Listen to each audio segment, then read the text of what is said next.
Assalamualaikum warahmatullahi wabarakatuh. Wilujeng patepang dangu Dewi Mitra sareng sim kuring Mang Angga. Juru dongeng Sunda di channel YouTube Dongeng Sunda Mang Angga. Sampurasun.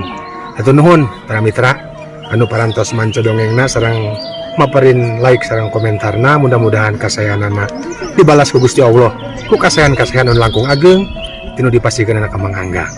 Mangga mitra, supados tanyang kolong teng kanu waktos urang barandungan bae dongengna. Brung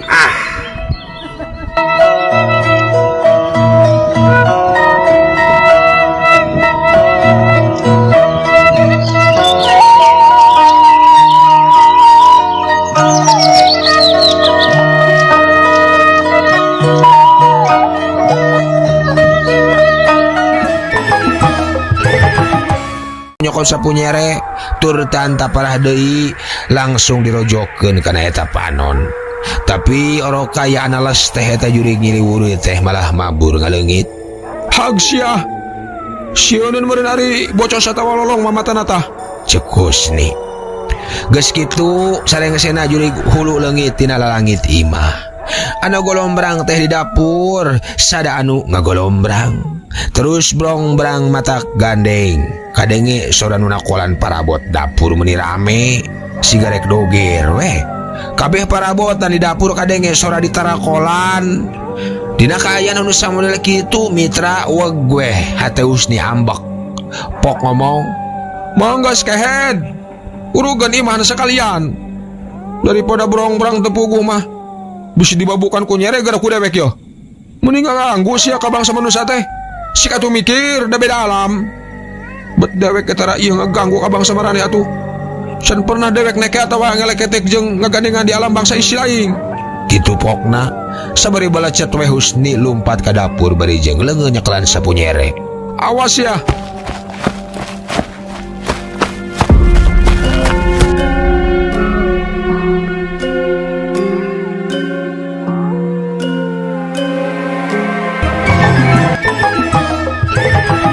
Tah dugi kadinya nya mitra. Tungtung dongeng dina episode anu kamari. Kumaha atuh salajengna mitra? Mangga mitra wilujeng ngadangukeun.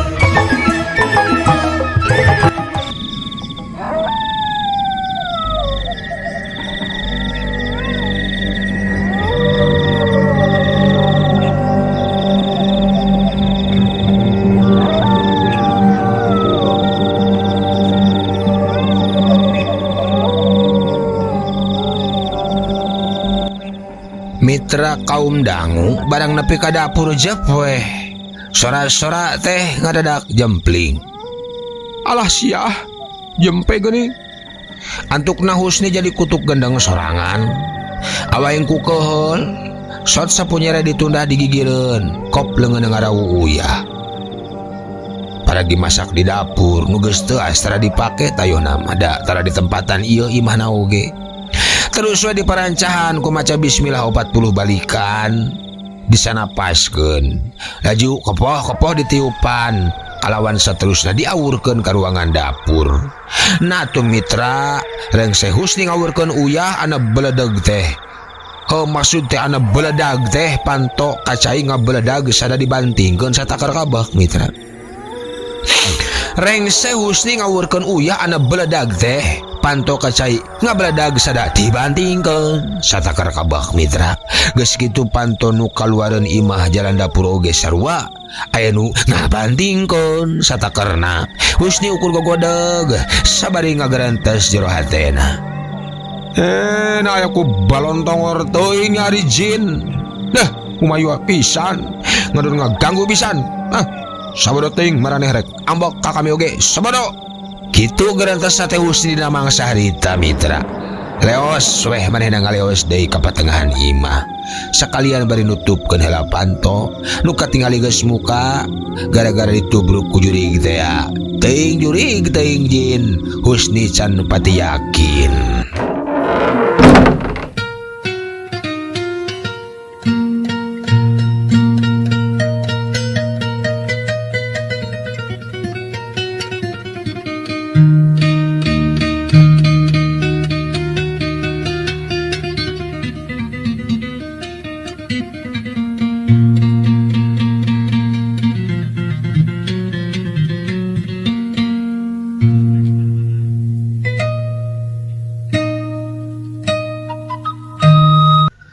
Mitra poe ka poe geus kaliwatan.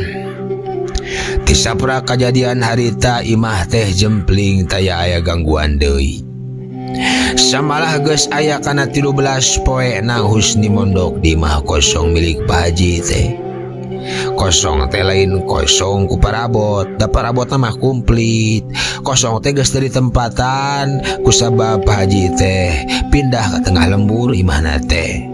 Berkah karasa adem ayem, teu meunang kajadian naon-naon deui unggal peuting saret tibrat aya yeuh aya nu ngaganggu deui ayeuna mah. Malah jadi ngarasa betah cicing di eta imah teh. Sasat puguh pagawean ukur hardolin. Opieun jeung dahareun teu waleh dicukupan. Rokok jeung kopi ge tara kungsi dipenta. Saban poe dianteran ka imah ku budakna Pak Haji nu masih parawan kelas 2 aliyah. Puguh keur mejehna geulis teh someah deui budi parangina teh. Tapi pikeun Husni mah kana jauheun aya rasa bogoh ka eta budak awewe teh. Nu aya teh ngan saukur rasa ngajenan pisan. Nyata ku sifat someha jeung sopan santuna teh dipake pisan mangsa sacarita teh. Bojeng saha estuning pikaresepeun eta putrana Pak Haji teh. Tara yeuh ngawilah-wilah deui. Kabeh jelema nu geus pernah kenal jeung eta awewe mah nyebutkeunana genan segen cenah. Ku bisa ngahargaan ka setiap jalma, teu kanu miskin, teu kanu beunghar, angger tata karamana teh bear marah mai. Tur handap asor deui cenah meuni kawas semanganggang cenah handap asor wae kitu mitra. Itu jago.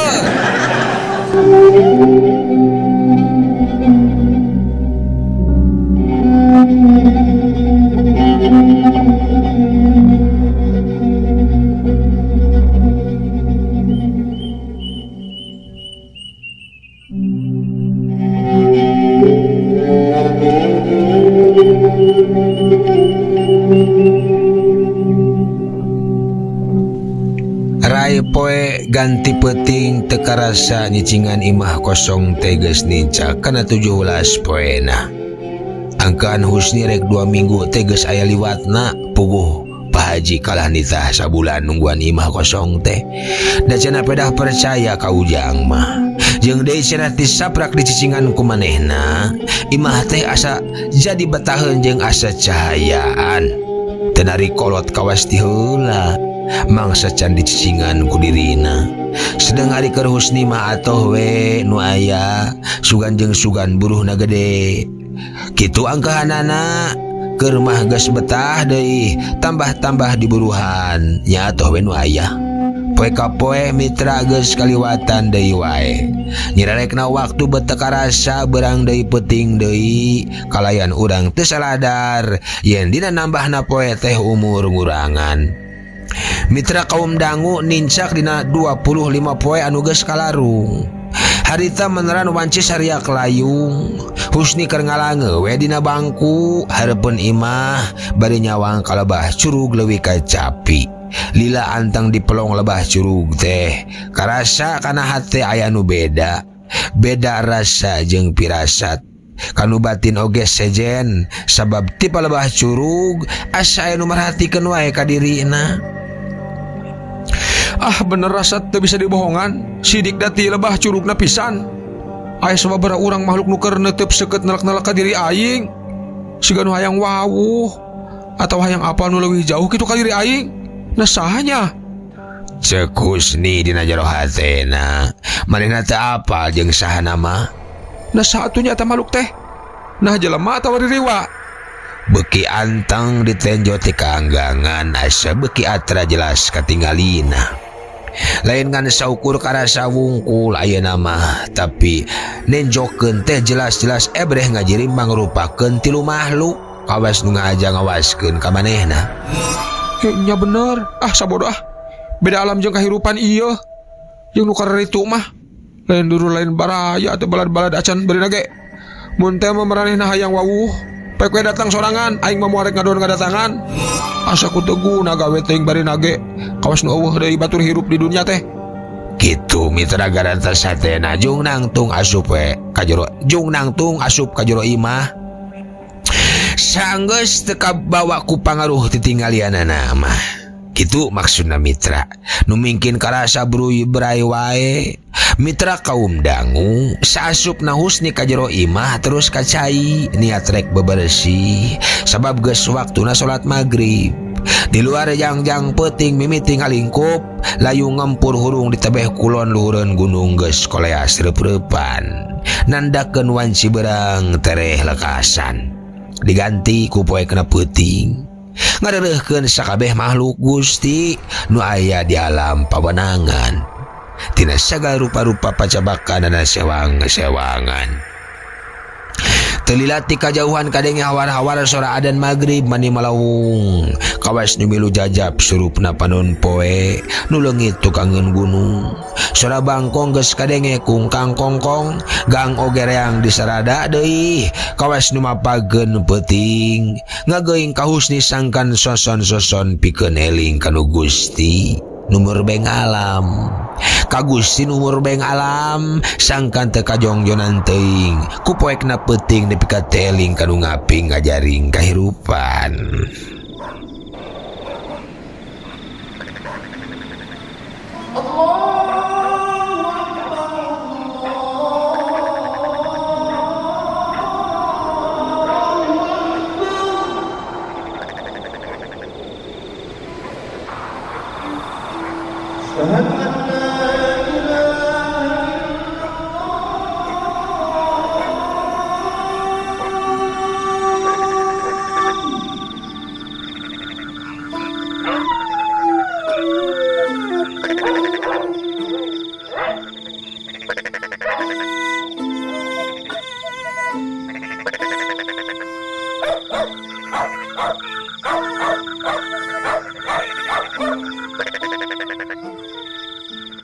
Mitra kaum dangu tita salat maghrib tug nepi ka isya husni tengah jati pangsolatan dan nyakitu ngarah teu batal wudu teh ari teu loba budak gedig mah terlihat harita reng salat isya leos ka dapur rek tatahar masak keur dahar peuting memeh sare ari pasakeun mah geus disiapkeun ti berang keneh eta oge aya kangkung jeung eceng genjer anggahan teh usni rek nyieun tumis sayuran keur nambahan dengan sangu nu karek aya goreng lauk wungkul harita teh sasata di berang nah tu barang keur anteng masak di dapur beteu ku hanteu ti luar aya suruh nu ngageroan sora awewe meninong toreng nyebut ngaranna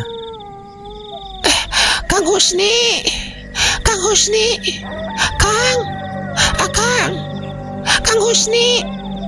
Lila ku Husni diantep, tewa kayeh ditembalan, da sok sieun salah denge. Tapi nu ngagoroan teh dirasa-rasa beuki lila asa beuki ngahajakeun. Malah mingkin tarik wae siga nu kacida aya perluna. Kang Husni.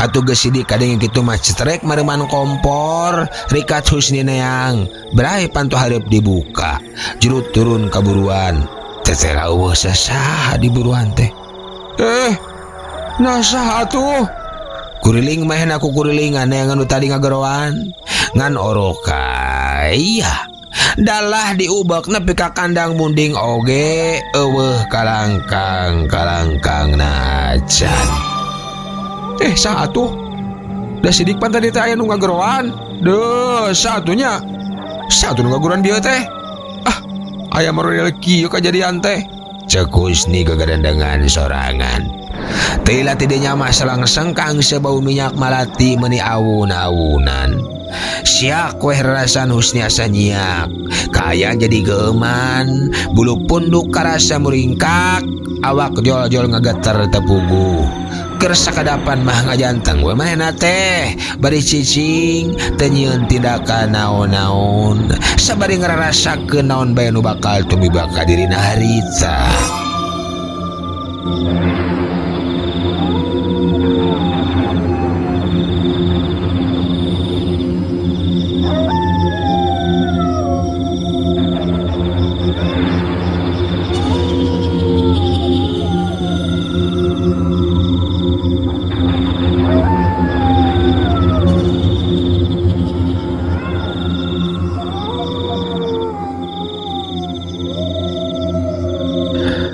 Mitra kaum dangu nunuju ngadangukeun mangga ngadongeng urang teraskeun. Kira aya 10 menit ngahulang hareupeun imah bari ngajanteng karek bebacaan. Nah atuh rengse bebacaan anak breh teh hareupeun anak ayat 3 wanoja meuni gareulisna karanan. Ngan anehna teh eta 3 wanoja maka pakaian sing sarua hejo tur telumbrah jeung ilaharna pakaian bangsa manusia di alam dunia. Geura bae sirahna marake mahkota kerajaan tur dihias ku inten berlian pating karetip. Kawas anu rek samen pembagian rapot bae eta mitra arek pentas. Akang Cek eta wewe menawi teu kaabotan. Salira akang teh diaturan linggih ku pun biang ayeuna keneh. Margi aya nu baris dicarioskeun ka akang dina waktos ayeuna pisan. Cek salah seorang di antarana ngomong ka Husni. Mitra kaum dangu satu tas ngadenge ucapan wanoja eta. Nah atuh mitra bet siga kebogas di tandok irungna kincid we harita keneh oge Husni indit nuturkeun eta 3 wanoja kawas nu beunang ku ilmu tenung.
Mitra barang anjog kalau dijugjug breh katempo indungna geus aya di lawang panto.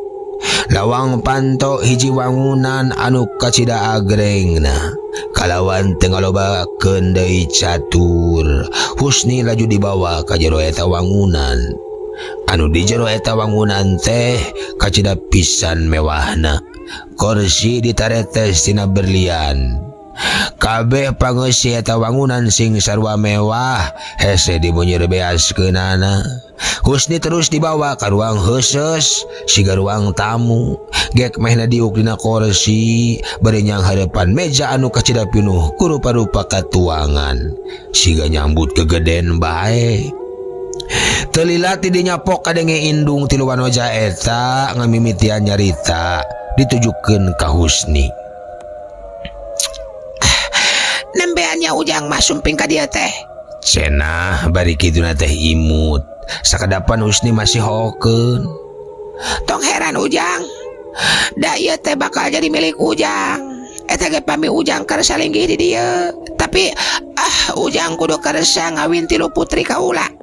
Nu kiwari keur kabung bulengan ku ujang. Unggal poe teh eta teh ujang teu seurik merhatikeun ujang wae eta teh. Sirik namun teh ningali ujang sapoe oge matak jadi gering pikir. Embung dahar embung sare eta teh ujang. Kitu cenah ujang. Tah kuala eta perkara ieu pisan nu rek dibadamikeun ku kaula ka ujang dina waktu ayeuna teh. Kitu tah ujang. Mitra kaum dangu keur sakadapan mah Husni masih karasa bingung kana naon rupa-rupa nu karandapan ku dirina. Ngan sanggeus karasa teteg hatena tur sadar kana naon rupa-rupa nu kajadian karak manehna ngamimitian ngab bari pok kedal tumanya. Aduh pieu teh di wewengkon mana atuh? Serang di mana ya abdi ayeuna? Cek Husni ngade ngucapan kitu eta awewe teh kalah imut pon kitu deh anu tilu wanoja anu diukna sarua di hareupeun manehna. Imutna mending galabug lamun cek angin teh mah pating belenge samalah nu hiji mah meuni antang melong banget Husni siga nu hayang neleuman hatena.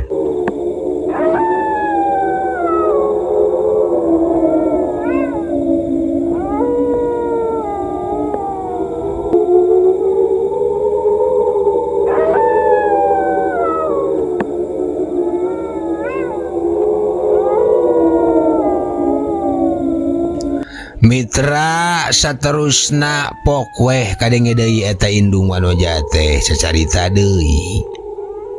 Ieu teh kerajaan leuwih kacapi Ujang. Ture tempatna teh jauh ti tempat cicing Ujang ayeuna. Tah ari ieu tilu putri teh yeuh nyatana anak kaula mangrupakeun putri kerajaan nu mikah hayang ka diri anjeun. Ci kira-kirana Ujang teh kumaha karasa teu ngawin anak kaula nu tilu ieu. Lamun Ujang karasa ngawin kayak kaula baris dibikeun ieu kerajaan kahidep kumaha kira-kirana sanggup. Kadenge kitu gebeg Husni ngagebeg sadar ayeuna mah manehna yen manehna teh geus kasarad ka alam siluman. Atuh geus kitu mah pokoe manehna nyarita kalayan tatag tur hati-hati pisan sabab sieun cilaka mun salah ucap. Oh kieu we ibu ayeuna mah hampura abdi lain nampik pangasi ibu ratu. Abdi sareng ibu ratu teh beda alam beda kahirupan. Jadi hampura pisan abdi teh tiasa nohonan kana pangangkeun ibu ratu. Hampura pisan abdi sanes kamomorekeun kana kasih ibu ratu nanging kumaha atuh kapeto ku lain alam kahirupanana. Mitra rengse Husni sajarita anahing teh salah seji wanoja nu melong wae ka manehna teh ceurik mending abangingik lir anu kanyanyarian sabari pok nyarita ditujukeun ka dirina.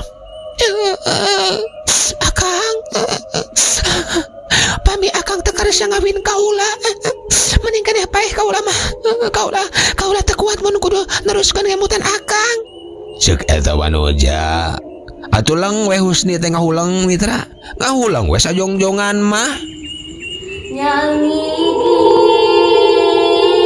asa gigir nangkara asa luhur nyangigir asa gigir nangkara asa luhur aduh Allah ieu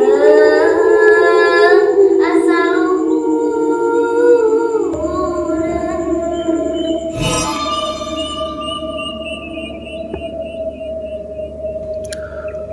Aduh, kejadian teh habat jadi kieu, palang siang bakal jadi bancang pakewuh ke diri aing ka hareupna ieu mah.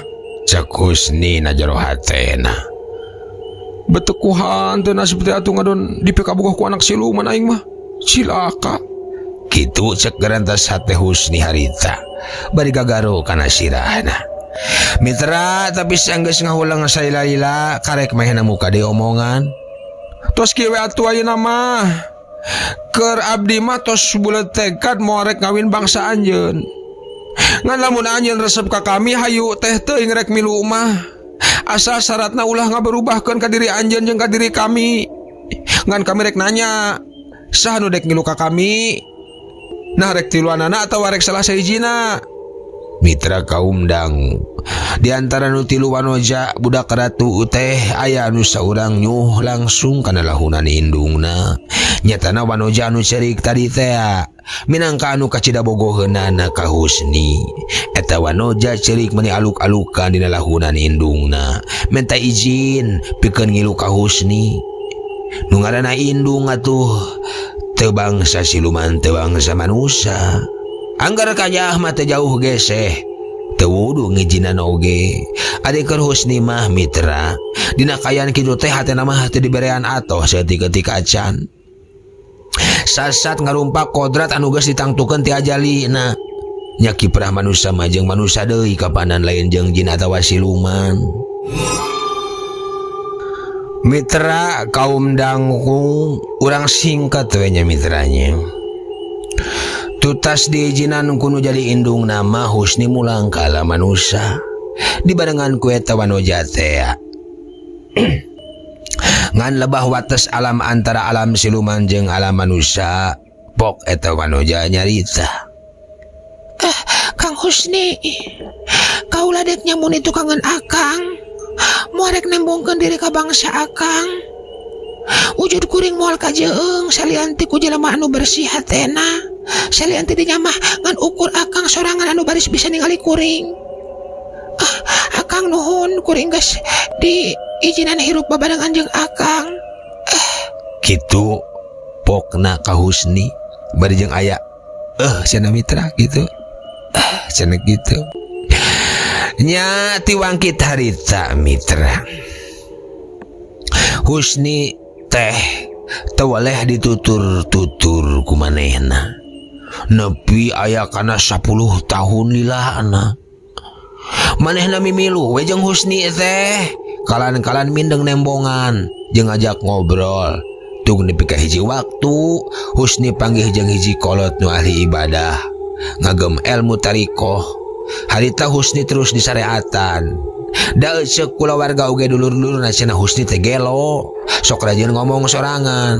Nya akhirna mah kitu jujutan caritana mitra.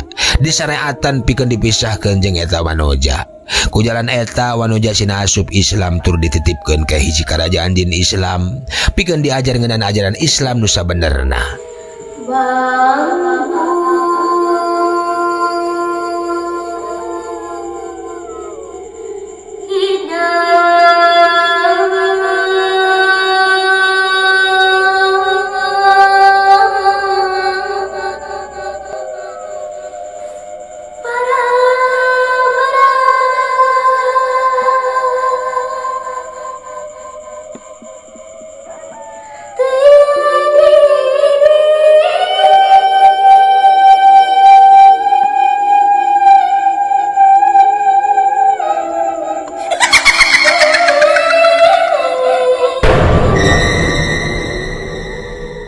Mitra kaum dangu, lalakon teh lalakon nyata kaalaman ku Husni baheula. Anu geus sababaraha kali dipikabogoh ku bangsa lalambut.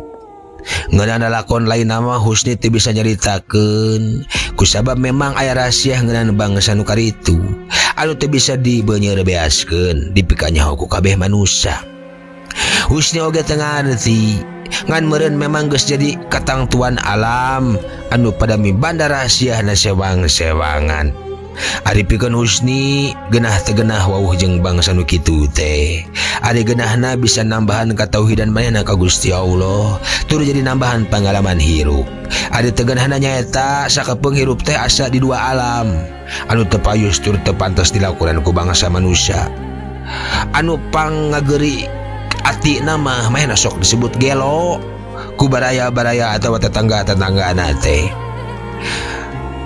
Nah Husni bisa kitu duka mungguh lain kahayang dirina meureun tapi meureun geus titis tulis ti ajalna geus jalan hirupna. Husni kudu ngarandapan hal anu sarupa kitu manggang oge teh terang wallahu alam bisawab.